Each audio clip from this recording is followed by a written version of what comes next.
कैराना लोकसभा चुनाव का आगाज हो चुका है। नामांकन दाखिल किए जा रहे हैं। आज भाजपा के प्रत्याशी प्रदीप चौधरी ने नामांकन दाखिल करने से पहले उन्होंने सामने में पहुंचकर दिल्ली रोड पर एक चुनावी सभा को संबोधित किया।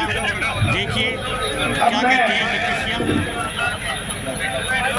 कैराना लोकसभा के यशस्वी सांसद वर्तमान प्रत्याशी आदरणीय प्रदीप चौधरी ने गरीब के जीवन स्तर को ऊपर उठाने के लिए काम किया। आज हम कह सकते हैं आदरणीय भी हमारे साथ है, माननीय प्रधानमंत्री जी की योजनाएं भी हमारे साथ है। आरएलडी के आने के बाद हम कह सकते हैं कि कैराना लोकसभा में लहर चल रही है। एक तरफा हमारे प्रत्याशी प्रदीप चौधरी जी जीत करके जाने वाले हैं।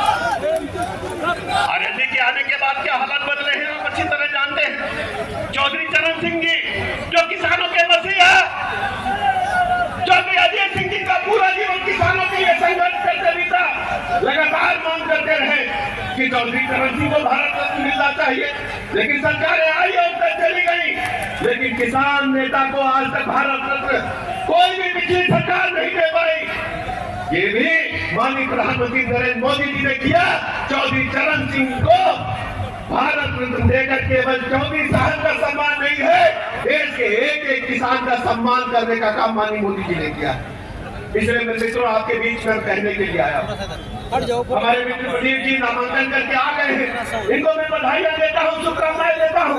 सुरेश राणा जी आ गए हैं, पूरी टीम आ गई है, हमारे जो जिलाध्यक्ष निर्मल जी आ गए हैं, सबको बहुत बहुत बधाइयां शुभकामनाएं देता हूँ।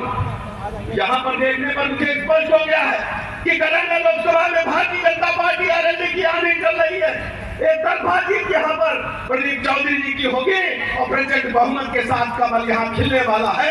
ये मैं सीना ठोक करके कहने के लिए आया। आपको भरोसा दिलाता हूँ प्रदीप चौधरी जी जो भी योजनाएं बना करके कैराना लोकसभा के लिए भेजेंगे, उत्तर प्रदेश सरकार के साथ कंधे से कंधा मिलाकर हमेशा खड़ी मिलेगी। ये हमारे मित्र हमारे भाई है, इनकी जीत प्रदेश पाठक की जीत होगी, हमारी जीत होगी। व्यक्तिगत मैं आपसे कहने के लिए आया हूँ, पार्टी की तरफ से आरएलडी गठबंधन से कहने के लिए आया हूँ, सब लोग एक परिवार की तरह से जुट करके हमारे भाई को एक तरफा जिता देना और विपक्षियों की जमानत जब्त करा देना।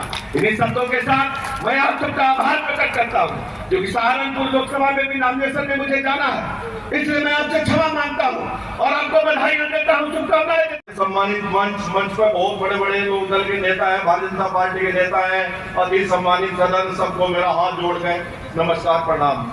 मेरे से पूर्व वक्ताओं ने सारी बातें, बहुत सारी बातें देश के बारे में, प्रदेश के बारे में, विकास के बारे में आप सबके सामने रखी। मैं अपने को उन बातों से जोड़ते हुए 2-3 बात बतानी चाहता हूं आपके बीच में। 2017 से पहले का उत्तर प्रदेश और 2014 से पहले का देश, अगर जो भी भाई याद कर लेगा और याद करके उसके बाद का इतिहास और पहले का इतिहास ध्यान रखेगा, तो उसके मन में केवल एक ही बात आएगी कि भारतीय जनता पार्टी की सरकार से बढ़िया कोई देश में सरकार ना कभी पहले भी उत्तर प्रदेश के अंदर भारतीय जनता पार्टी की सरकार से पहले कोई सरकार नहीं थी।